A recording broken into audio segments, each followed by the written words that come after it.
Dimana solusi dari Rian ini sangat mengerikan kalau menurut gua. Ya, jadi dia menemukan solusi untuk memotong-motong tubuh dari Harry menjadi 7 bagian. Dan semuanya itu digunakan hanya dengan pisau. Dia mulai memotong kakinya, memotong tangan, alat vital, sampai memotong leher. Terus potongan-potongan tubuh itu dimasukkan ke dalam tas sama Rian. Abis itu Rian tuh turun ke bawah buat nyari taksi. Karena emang kan belum ada taksi online pada saat itu. Dan begitu dapet taksi, Rian ini langsung minta dianterin sama supir untuk ke Ragunan. Tepatnya di lahan kosong Jalan Kebagusan Raya. Setelah sampai tempat yang dituju, Rian langsung ngebuang tas yang di dalamnya itu ada potongan tubuh Harry. Dan setelah selesai melakukan aksi sadisnya itu, dia balik lagi tuh ke apartemennya. Hingga gak lama setelah itu, pacarnya Rian, Noval, datang ke apartemennya.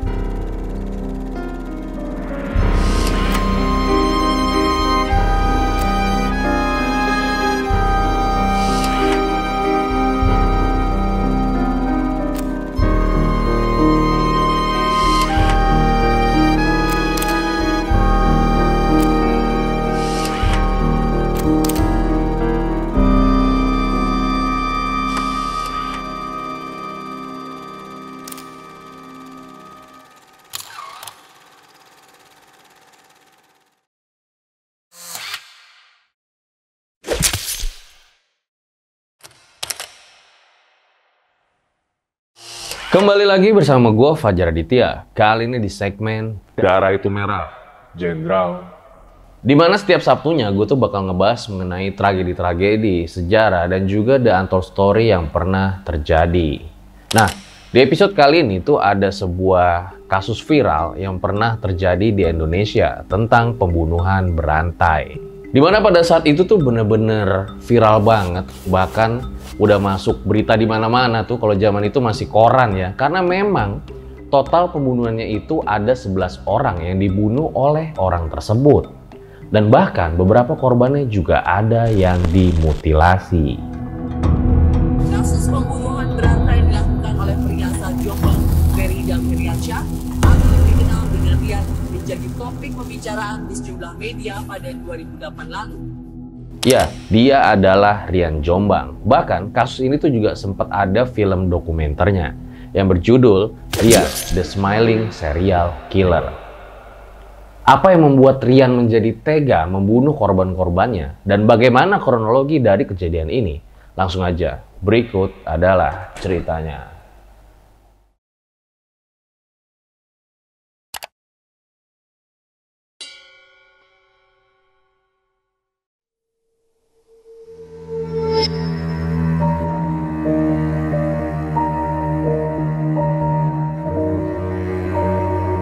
Di sebuah kota Jombang, Jawa Timur, lahirlah seorang anak laki-laki yang bernama Idam Ferry Heyansyah atau yang biasa dikenal dengan Rian Jombang.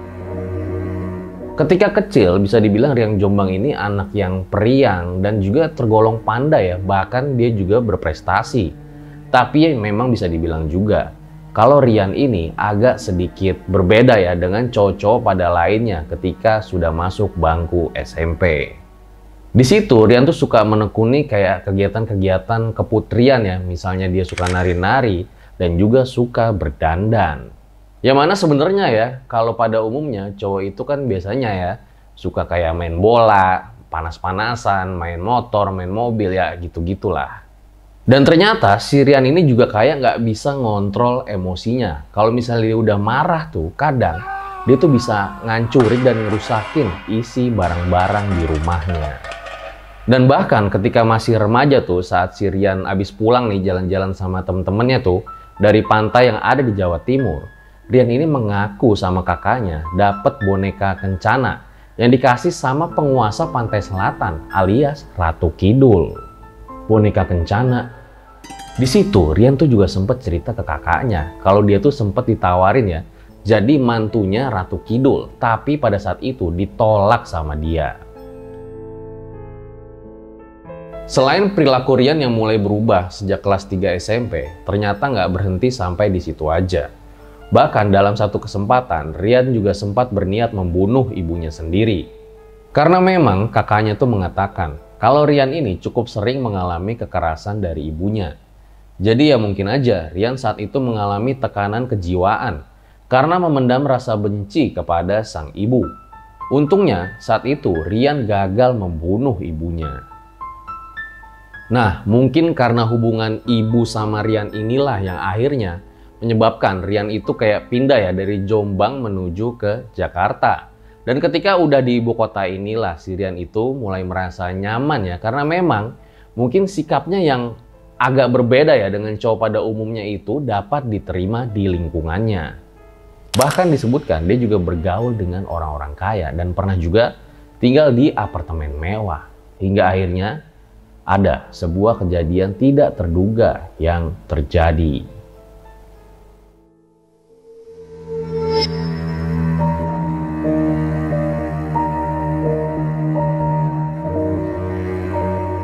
Inilah awal dari kasus yang menggegerkan itu. Di suatu hari, Heri Santoso umur 40 tahun, seorang manajer di sebuah perusahaan ya. Jadi dia tuh lagi main tuh ke kamar apartemennya Rian yang ada di kota Depok. Dimana ternyata Heri Santoso ini adalah gebetannya Rian. Nah, mereka tuh asik ngobrol-ngobrol ya, hingga nggak sengaja Heri Santoso ini ngeliat kayak ada foto pria yang dipajang di kamarnya si Rian. Yang ternyata nama pria itu adalah Noval. Nah, dimana setelah dicari tahu, Noval itu ternyata adalah pacarnya Rian. Dan entah kenapa ya, si Heri Santoso ini justru juga malah tertarik tuh sama si Noval. Dan akhirnya mulailah tuh si Heri Santoso ini kayak ngerayu-ngerayu si Rian ya supaya dikenalin atau mungkin supaya bisa berkencan sama si Noval itu. Tapi kayaknya rayuan dari Heri Santoso ini nggak mempan ya sama si Rian. Dan entah kenapa mungkin Rian tuh ngerasa risih dengan rayuan-rayuan dari si Heri Santoso. Hingga akhirnya terjadilah percecokan. Awalnya memang mereka cuman adu mulut aja. Tapi lama-lama mulai tuh mereka berdua masuk ke baku hantam. Dan ketika Rian udah terdesak, Rian ini pergi ke dapur mengambil pisau. Dan ditusuklah tuh Heri sama si Rian pas di ulu hatinya. Langsung Heri ambruk ke lantai merintih kesakitan. Dan dalam kondisi yang sudah tidak berdaya, badan Heri ini malah diseret sama Rian ke kamar mandi. Di situ badan Heri ditelentangin, terus kepalanya dihajar pakai tongkat besi. Kok bisa ada tongkat besi di situ? Gue juga nggak tahu, tapi yang jelas tongkat besi itu digunain sama Rian untuk membunuh Heri sampai tewas.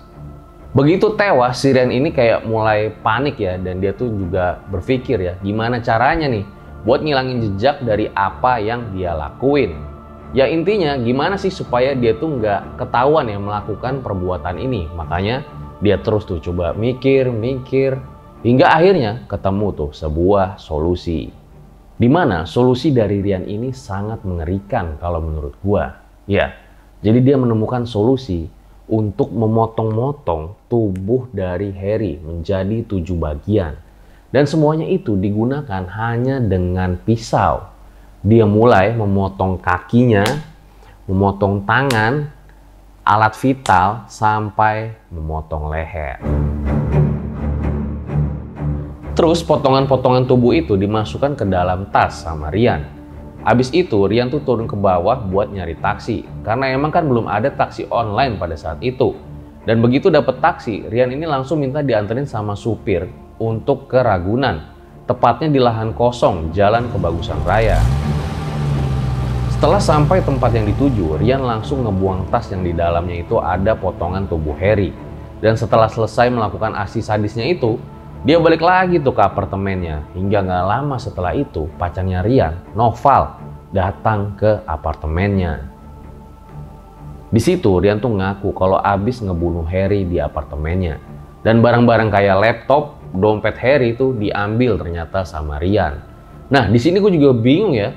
Si Noval itu bukannya gimana denger ada pembunuhan, tapi dia malah ikut-ikutan tuh sama Rian, foya-foya ya, abis ngepake duit dari kepunyaan si Harry.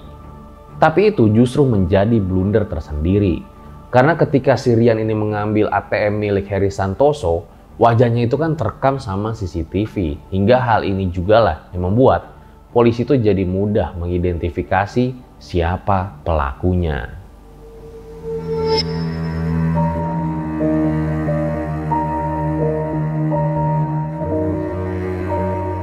Proses penyidikan dimulai dan Rian tuh mengaku kalau memang dialah yang membunuh Harry. Tapi polisi tuh kayak menemukan gelagat-gelagat yang aneh dari Rian, di mana Rian itu mengaku dengan perasaan yang senang. Dimana kalau orang normal mungkin ya, ngebunuh kucing aja tuh udah punya perasaan kayak gimana gitu. Nah ini kok bisa ngebunuh orang tapi perasaan itu kayak orang senang. Dan ternyata insting dari polisi itu benar. Rian mengaku kalau Harry itu bukanlah korban yang pertama. Jadi dia tuh sudah pernah membunuh 10 orang lainnya ketika berada di kampung halamannya, Jombang. Di mana semua korbannya itu dikubur di belakang rumahnya yang ada di Jombang. Dan mereka semua tuh dibunuh dengan menggunakan linggis, di mana ini semua tuh terungkap pada saat proses rekonstruksi pembunuhannya. Dan waktu rekonstruksi itu, Rian juga sering menebar senyum ke para warga dan dia tuh juga terlihat santai ya ketika melakukan reka adegan pembunuhan. Jadi Rian ini pertama kali melakukan pembunuhan di rumahnya, Jombang, Jawa Timur. Tepatnya di lorong kamar mandi yang memang terpisah dari rumah utamanya. Bermodal linggis, Rian ini memukul tengkuk korbannya sampai tewas. Dan pas sudah tewas, Rian ini langsung menguburkan korban di bekas kolam yang ada di halaman belakang rumah. Dan untuk merapikan pembunuhan itu, Rian juga sempat membungkus tubuh korbannya menggunakan kain spray sebelum menguburnya. Hal serupa ternyata juga dialami tuh sama korban-korban selanjutnya. Jadi caranya dipukul pakai linggis dan bagian tengkuknya tuh lagi-lagi korban dipukul di bagian itu. Sebenarnya korban tuh juga banyak yang melawan, tapi tetap mereka tuh kalah hingga akhirnya tewas. Dan setelahnya mereka semua tuh dikuburkan sama di halaman belakang rumah Rian, di mana rata-rata kejadian ini dilakukan di siang hari. Hanya 3 tuh diantaranya yang terjadi di malam hari. Hal ini juga diperkuat sama temuan-temuan polisi, di mana polisi tuh juga mencari ya di belakang halaman rumah Rian itu hingga akhirnya ditemukan tuh ada 5 mayat di halaman belakang rumah Rian. Polisi menduga itu adalah semua korban pembunuhan dari Rian, di mana pembunuhan ini hanya dilakukan dalam jangka waktu 2 tahun.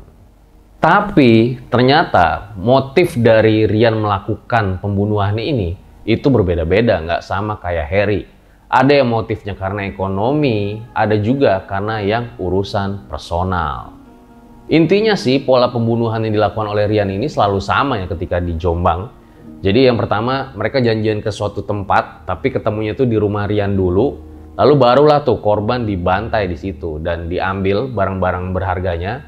Lalu baru korban dikuburkan di halaman belakang rumahnya. Dan dari sumber yang gue dapet, katanya sih korban-korban itu mau untuk datang ke rumahnya Rian karena memang tergoda dengan rayuannya.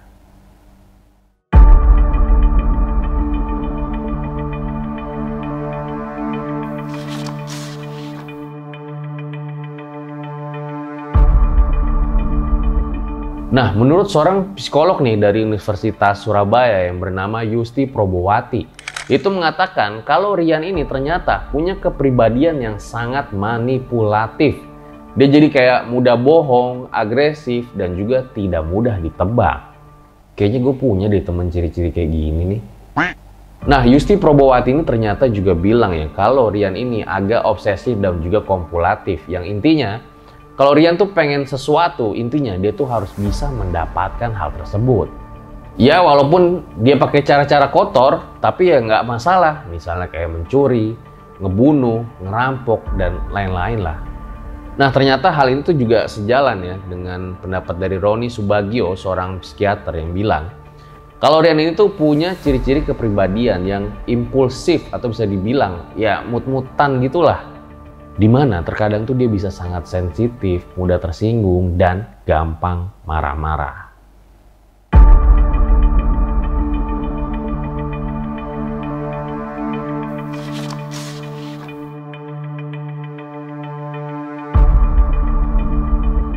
Karena sudah terbukti membunuh 11 orang dan beberapa korbannya juga dimutilasi, maka Rian ini dijatuhkan hukuman mati oleh Pengadilan Negeri Depok.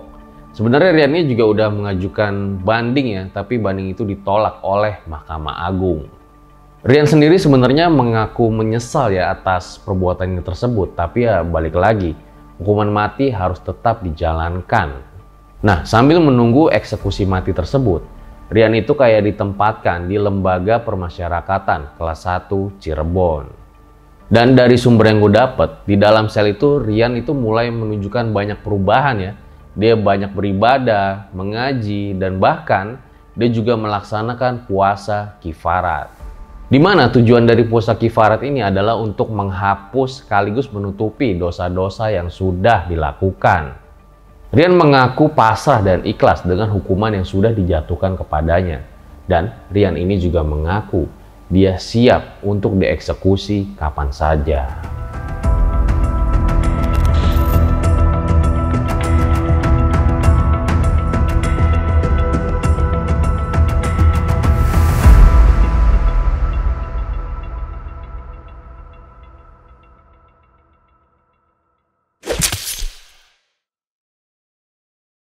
Itu dia guys, sebuah kasus pembunuhan berantai yang dilakukan oleh Rian. Dimana nggak diduga-duga banget ya, semua ini dilakukan oleh Rian. Dimana ya motifnya itu berbeda-beda ya. Ada yang memang karena ekonomi, ada juga yang lebih urusan personal, kayak misalnya cemburu, dengan total korban mencapai 11 orang. Ya semoga dengan adanya kasus ini tuh kita jadi dapat belajar ya bahwa segala tindakan yang kita lakukan itu bahkan di dunia juga bisa mendapat ganjarannya. Dan semoga kita tuh jadi nggak lebih sembrono lagi dalam melakukan segala tindakan. Gue rasa cukup demikian episode Darah Itu Merah Jenderal pada kali ini. Kalau misalnya kalian pengen koreksi, ngerasa gue ada salah, langsung aja bisa komen di bawah. Atau mungkin pengen nambahin lagi dari kisah ini, silakan bisa komen di bawah. Terus kalau kalian pengen request gue bahas apa lagi enaknya di DMJ, langsung aja deh lu DM nih Instagram gue, The Real Aditya. Gue Fajar Aditya, RJ5, undur diri. Ciao.